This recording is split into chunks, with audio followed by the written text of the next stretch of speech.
guys, I'm Trina and it is the end of the month, so it's time to look at what I read in April. In my April TBR video, I mentioned a total of 4 books I wanted to read, so let's see how I did with those.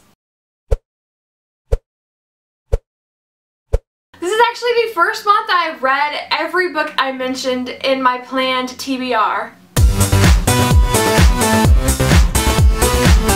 And I read a few things besides those, so let's get into it. This month I read a total of 7 things. I started the month off by finally reading the Mime Order by Samantha Shannon. This has been on my TBR since January, I believe. This is book number 2 in the Bone Season series, which I think is a series of 7 planned books. Samantha Shannon is an incredibly young author, and the Bone Season was her first book, and right off the bat she got a 7-book deal and movie rights were bought before the book even came out. So that's what got me into this series. This series is largely set in a futuristic London where people have kind of developed these psychic powers and clairvoyance, and our main character has the ability to dream walk, which is extremely rare, and what that is that she can actually enter the mind of another person. Clairvoyance of all kinds is actually illegal in this society, and one day our main character kind of gets kidnapped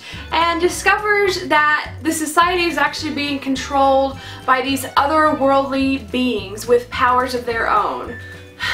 I found it extremely difficult to get into this book. Unfortunately, it was quite slow. However, the last few chapters really kind of upped the ante. There is this incredible action scene that pretty much made up for the slowness of the rest of the book, and it just ended on a note that was perfect. The writing, I cannot believe she wove this story together like that. It just kind of blew my mind.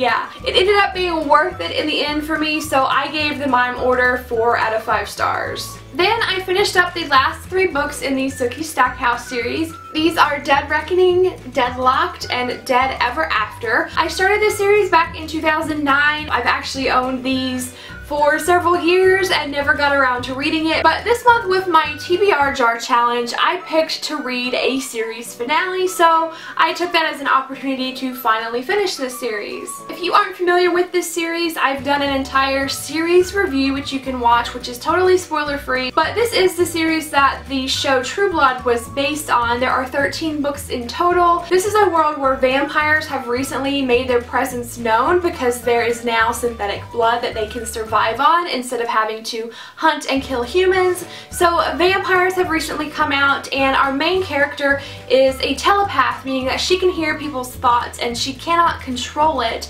and this is a thing that really stresses her out because she doesn't exactly like hearing everybody's personal thoughts. So when she meets a vampire for the first time, she realizes she actually cannot hear the thoughts of vampires, so she starts hanging out with them more and being drawn more and more into that world. So to talk about my thoughts on these books individually, Dead Reckoning is book number 11, and this is probably my least favorite book in the entire series. It just felt like a lot of stuff kind of jumbled together. I gave this one a total of 3 stars, and then Deadlocked is book number 12, and I gave this one 4 stars because it did have a new mystery which I really enjoyed. And then Dead Ever After is book number 13 and the final book of the series. I ended up giving this book 4 stars overall. I was satisfied with the end. I didn't think there were any loose ties. I liked the ending. It made a lot of sense to me. And again, if you would like to hear more of my thoughts on these books and the series overall, you can check out my series review.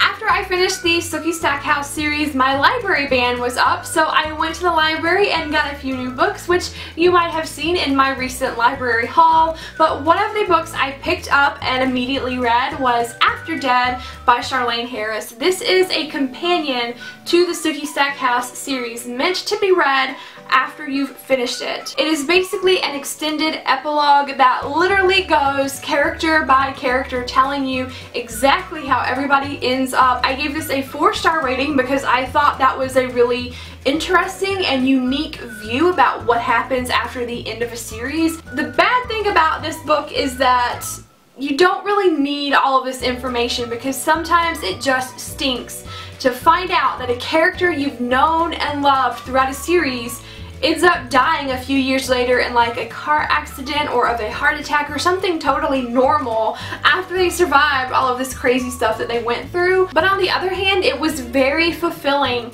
to actually have that wrap up of what happens in the future to our big main characters. Next, I read an ebook, The First Lie by Sarah Shepard, which is a prequel novella to the Lion Game series, and this takes place a year before that series starts. I felt about this the way I feel about most novellas, that it was pretty much useless.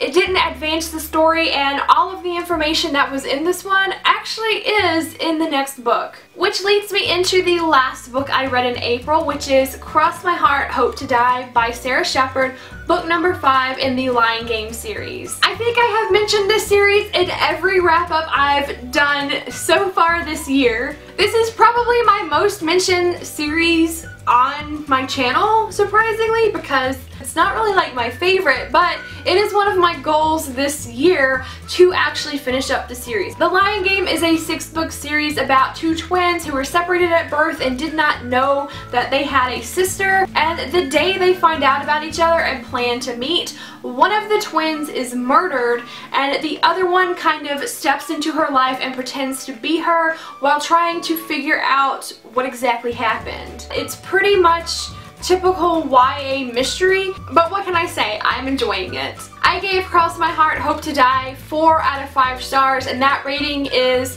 pretty much as compared to the rest of the books in the series. Compared to other books I've rated 4 stars, this is probably more like a 3 in reality. I really should do a video about how I choose my ratings. I'm gonna have to leave that for another day. So these are the books I read in April, plus that one ebook.